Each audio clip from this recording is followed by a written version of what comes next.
Bonjour à tous. On va vous présenter un projet qui s'appelle DataAsso, un projet citoyen dont les données ont été hébergées sur OVH Cloud Managed Kubernetes Services. Bonjour, je suis Marc Dautry, OVH Cloud, et j'ai le plaisir de vous présenter aujourd'hui notre partenaire Synaltic, partenaire extrêmement mobilisé et impliqué dans la coopération avec OVH, puisqu'ils ont développé des cas d'usage sur notre offre de services Kubernetes Managed Services et qui développent également très prochainement des formations autour de cet écosystème. Je vais donc passer maintenant la parole à Charlie qui va nous présenter Synaltic et les cas d'usage.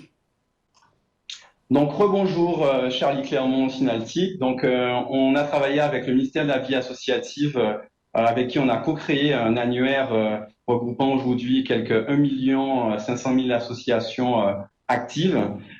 Synaltic a fait le choix d'OVH Cloud, Managed Kubernetes Services, comme infrastructure pour gérer cet annuaire. Donc Synaltic naît de la volonté d'accompagner les entreprises sur la couche haute du système d'information. On avait à cœur que l'open source soit offert en tant qu'alternative aux clients à cette époque, en 2004. Depuis, on s'est concentré sur l'informatique décisionnelle et l'intégration de données. Donc, ce sont deux activités que nous menons de front. Donc, nous réalisons de l'analytique pour nos clients et ainsi que la fluidification finalement de la circulation de leurs données. Nous avons à cœur que nos collaborateurs soient polyvalents. Nous les accompagnons à monter en compétences chaque année de façon à ce que la Synalteam réponde aux besoins et aux exigences des clients en leur fournissant des solutions innovantes, pérennes, simples, légères, en embarquant toujours l'utilisateur final, l'utilisateur métier. Donc, en 15 ans, nos pratiques se sont pas mal élargies depuis l'intégration de données et puis l'intelligence d'affaires, comme diraient les Canadiens. Nous avons pas mal progressé. Aujourd'hui, pour tout ce qui est self-service, donc c'est ce qui est à la mode. Donc, nous accompagnons nos clients sur ces choses-là, avec le catalogage de données, la data préparation. Et de la même façon, on privilégie aussi une gouvernance de données pratique et pragmatique, dans le sens où ce patrimoine de données, on va le cataloguer, mais dans le but d'avoir une utilisation directe et immédiate, avec une exploration de ces données et un partage de ces données avec l'ensemble des collaborateurs. Bien entendu, nous allons aussi aider les organisations à tirer le plus de valeur possible de leurs données en s'appuyant sur l'écosystème open source qui offre des clés d'innovation assez remarquables. Ce qui va faire notre succès, c'est l'envie de s'appuyer sur quelques grands principes qui sont effectivement le fait de bien connaître les organisations, bien connaître leurs processus, bien connaître l'infrastructure, c'est important pour nous. Et comme nous arrivons en bout de chaîne, s'assurer qualité de données extrême, et c'est ce que nous allons effectivement mettre en avant. Donc ici, je vais passer la main à Anna qui va nous rappeler comment effectivement est né notre partenariat avec OVH qui a démarré depuis 2006. OVH Cloud et Synaltic ont un long parcours ensemble. Nous sommes devenus clients d'abord en l'année 2006 et nous avons stocké les données de notre entreprise sur un cloud qui nous inspirait confiance.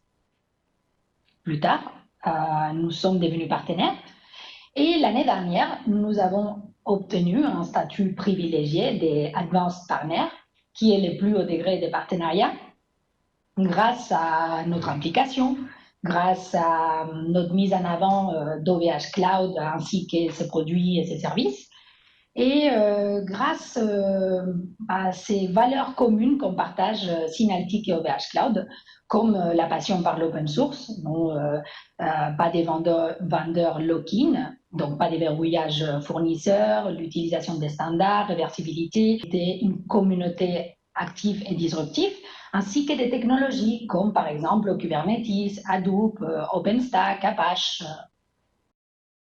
Notre projet est de co-construire avec OVH Cloud des solutions dans un cloud alternatif, sécurisé et fiable pour nos clients.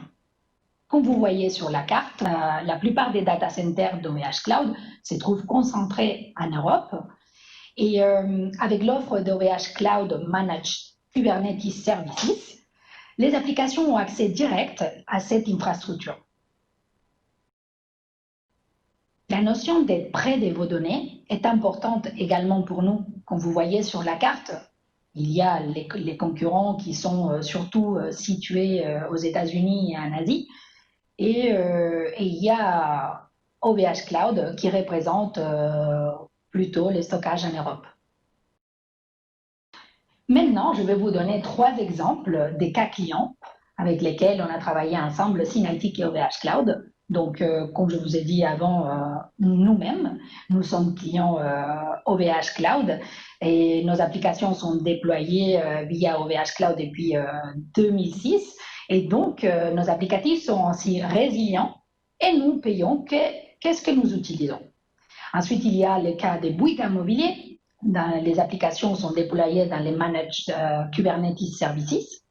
Et puis les référentiels Dataso, dont mon collègue Guillaume va vous parler plus tard.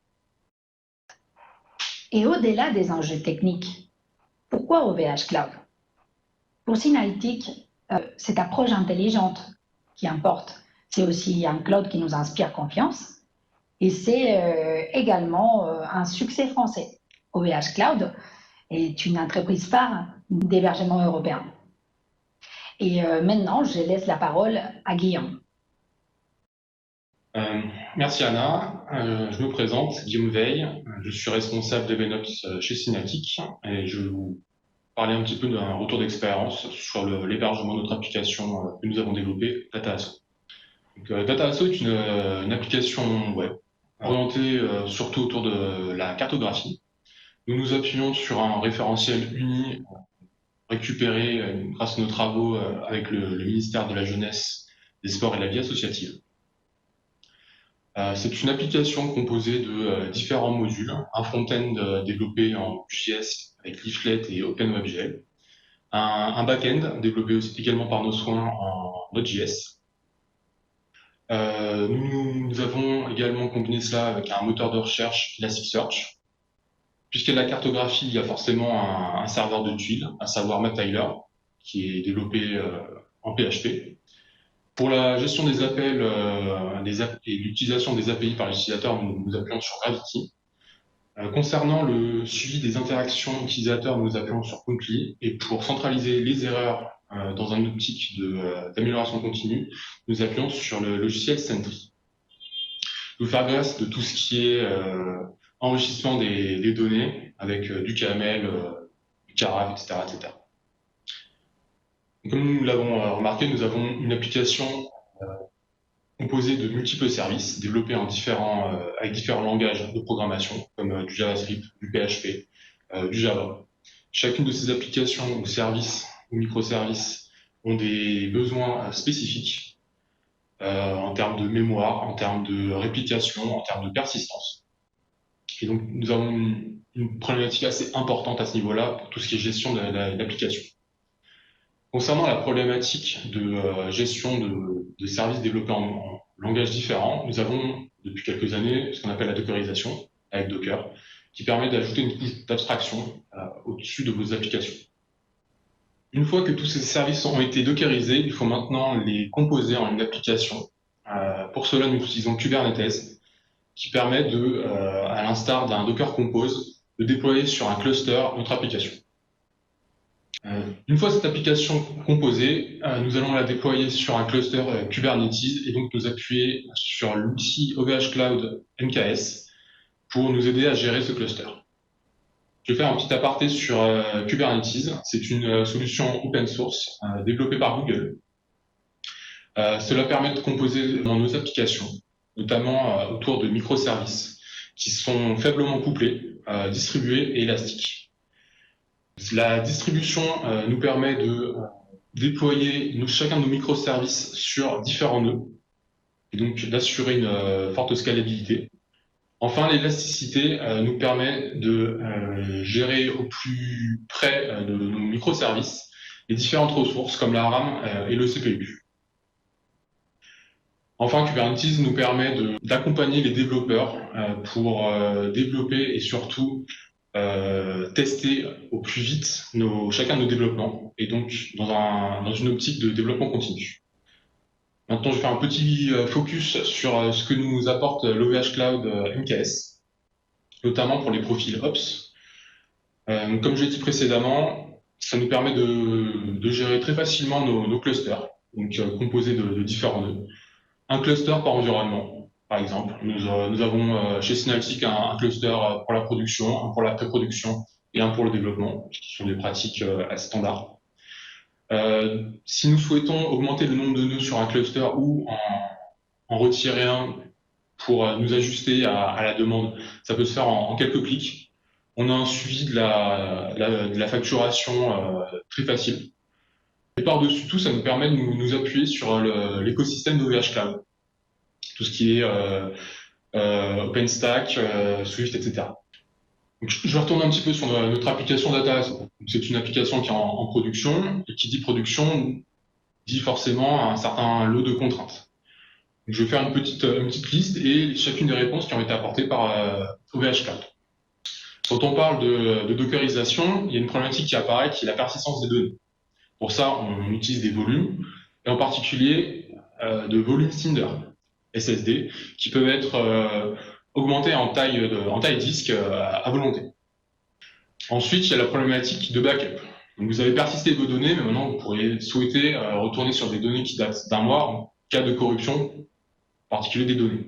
Pour ça, nous appuyons sur le Swift Object Storage, qui nous permet justement de faire des snapshots de nos données à des temps voulus, par des tâches cron par exemple. Bien sûr, une application en production, elle doit être hautement disponible. Pour ça, au niveau de Kubernetes, vous pouvez déployer des différents réplicas au niveau de vos microservices. Autrement dit, chaque microservice va être déployé plusieurs fois sans que les autres applications en soient informées. Au-delà des réplicas, vous pouvez faire un suivi et d'alerting au niveau de la consommation de vos services par rapport à la RAM et la CPU. Donc, ça vous permet en particulier une configuration assez fine des besoins de chacun de vos services. Concernant l'exposition, l'exposition sur Internet, nous appuyons sur le load balancer fourni par OVH Cloud.